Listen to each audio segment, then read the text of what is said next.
Hello guys, இன்னைக்கு நம்ம பார்க்கக்கூடிய இன்ட்ரஸ்டிங் ஸ்போர்ட்ஸ் நியூஸ் என்னன்னு கேட்டீங்கன்னா, இந்தியா vs சவுத் ஆப்பிரிக்கா ஃபைனல்ல நம்ம பார்த்திருப்போம், கொண்டாடி இருப்போம். டேவிட் மில்லர் சவுத் ஆப்பிரிக்காக்கு இருந்த ஒரே ஒரு ஹோப். டேவிட் மில்லர் கடைசி ஓவர்ல 6 பாலுக்கு 16 ரன் இருக்கும்போது ஃபர்ஸ்ட் பாலே இட்டுக்கு போன டேவிட் மில்லர் 6 போகும்னு சொல்லிட்டு ஆணு பார்த்துட்டு இருக்கும்போது சூர்யா அலைக்க ஒரு கேட்ச பிடிச்சி மேட்சை அப்படியே திருப்பி கொடுத்தாரு. முக்கியமான குரூசியல் மூமெண்ட் என்ன அப்படின்னு கேட்டீங்கன்னா, வெறும் 30 பாலுக்கு 30 ரன்னுங்க. யாரா இருந்தாலும் அடிச்சிருப்பாங்களா மாட்டாங்களா? ஆப்கானிஸ்தான் இருந்தாலும் அடிச்சிருப்பாங்க, பங்களாதேஷா இருந்தாலும் அடிச்சிருப்பாங்க, ஏன் ஸ்ரீலங்கா இருந்தாலுமே 30 பாலுக்கு தட்டியாவது ஓடி ஜெயிச்சிருப்பாங்க. இந்த டீமுக்கு வந்த சோதனை என்ன அப்படின்னு கேட்டீங்கன்னா, இதுக்கப்புறம் இந்த மாதிரியான ரன் சேஸ் இவங்களுக்கு கண்டிப்பா வருமானு கேட்டா சத்தியமா வரலாற்றுல வரவே வராது. இது பாத்தீங்கன்னா சவுத் ஆப்பிரிக்காவோட பிக்கஸ்ட் மிஸ்டேக் அப்படின்னு தான் நான் சொல்லுவேன். வெறும் 30 பாலுக்கு 30 ரன் யாரா இருந்தாலுமே அடிச்சிருப்பாங்க. அதெல்லாம் இருக்கட்டும். டாபிக் என்ன அப்படின்னு பாத்தீங்கன்னா, பும்ராவோட போலிங்கா இருக்கட்டும், அர்ஷதீப்போட போலிங்கா இருக்கட்டும், இவங்களோட போலிங் பர்ஃபார்மன்ஸ் தான் டாப் நாச் பர்ஃபார்மன்ஸா இருந்தது. பிகாஸ் பும்ரா போடுற சீமா இருக்கட்டும், ஸ்விங்கா இருக்கட்டும், அர்ஷதீப் போற சீமா இருக்கட்டும், ஸ்விங்கா இருக்கட்டும், வேற மாதிரி ஸ்விங் போட்டாருங்க. யான்சனோட பால் விக்கெட்ல நம்ம பார்த்திருப்போம். பும்ரா போட்டாரு, ஜஸ்ட் யான்சன் இப்படிதான் வச்சாரு, பட்டு செதறுது அப்படியே ஸ்டிக். டமான ஒரு சவுண்ட் மட்டும் தான் கேக்குது. எதுவுமே பண்ண முடியல சவுத் ஆப்பிரிக்கா பேட்ஸ்மேன். அண்ட் மில்லருக்கு பாத்தீங்கன்னா ஸ்ட்ரைக் மாறவும் விடல. பும்ராவே அவர் சேஃப் ஆடதான் ட்ரை பண்ணாரு.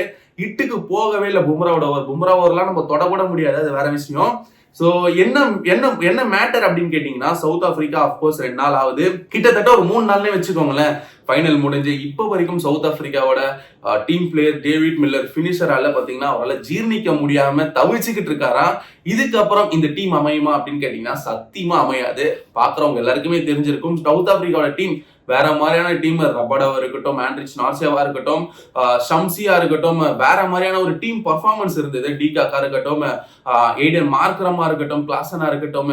ஸோ அவங்களோட லைனப் பாத்தீங்கன்னா ஒரு சூப்பரான ஒரு லைனப். ஏன் ஆஸ்திரேலியன் டீமே அடிச்சு ஓட ஒரு அளவுக்கு பாத்தீங்கன்னா ஒரு சூப்பரான லைனப். இனிமேட்டு இந்த டீம் வந்து வேர்ல்டு கப் ஜெயிக்குமா ஜெயிக்காது அப்படின்னு பாத்தீங்கன்னா, இந்த மாதிரியான ஒரு சுச்சுவேஷன், அதாவது 30 பாலுக்கு 30 ரன் சுச்சுவேஷனு இதுக்கப்புறம் வருமானு கேட்டீங்கன்னா சத்தியமா வராது. சோ சவுத் ஆப்பிரிக்காக்கு பாத்தீங்கன்னா ஒரு ஹார்ட் பிரேக்கிங் மூமெண்ட் அப்படின்னு தான் சொல்லணும். அண்ட் டேவிட் மில்லர் நம்ம எல்லாருக்குமே தெரிஞ்சிருக்கும், ஒரு பெஸ்ட் பினிஷர் இந்த வேர்ல்டு அப்படின்னே சொல்லலாம். அவரு பாத்தீங்கன்னா சவுத் ஆப்பிரிக்கா டீம், இந்த டீம் பாத்தீங்கன்னா இனிமேட்டு அமையுமான்னு கேட்டீங்கன்னா கண்டிப்பா அமையாது. சோ அதுக்கு பாத்தீங்கன்னா ஒரு பெரிய நன்றியை சொல்லிக்கிறேன். சோ டீம் முடிச்சு கொடுக்க முடியலையே அப்படின்னு சொல்லிட்டு ஹார்ட் பிரேக்கிங் சிச்சுவேஷன்ல இருக்காரு தற்போது டேவிட் மில்லர்.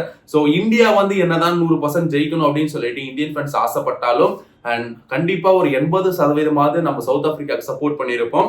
இந்தியா அடிக்கலன்னா கூட சவுத் ஆப்பிரிக்கா அடிச்சிருந்தா பாதி பேர் சந்தோஷப்பட்டிருப்பாங்க, பாதி பேர் பாத்தீங்கன்னா என்னடா ரோஹித் சர்மா மறுபடியும் கழுவி ஊத்துற மாதிரி, விராட் கோலி, ரோஹித் சர்மா, ஹார்திக் பாண்டியாவெல்லாம் கழுவி ஊத்த ஆரம்பிச்சிருப்பாங்க.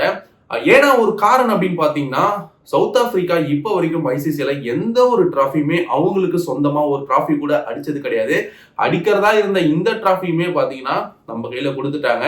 ஸோ இந்தியாவுக்கு பாத்தீங்கன்னா ஒரு பெரிய விஷயமா இருக்கும் இந்த டிராஃபி. அப்கோர்ஸ் ரோஹித் சர்மா, விராட் கோலி, ஜடேஜா எல்லாருமே இன்டர்நேஷனல் T20ல இருந்து விலகிட்டாங்க. யங்ஸ்டர்ஸுக்கு நாங்க வாய்ப்பு கொடுக்க போறோம் அப்படின்னு சொல்லிட்டு South Africa. So sad moment அப்படின்னு தான் சொல்லணும். அண்ட் இது போன்ற ஒரு இன்ட்ரெஸ்டிங் டாபிக் உங்களை சந்திக்கிறேன். நம்ம வீடியோ பிடிச்சிருந்தா மறக்காம லைக் பண்ணுங்க, கமெண்ட் பண்ணுங்க, ஷேர் பண்ணுங்க, சப்ஸ்கிரைப் பண்ணுங்க. Tata, bye bye.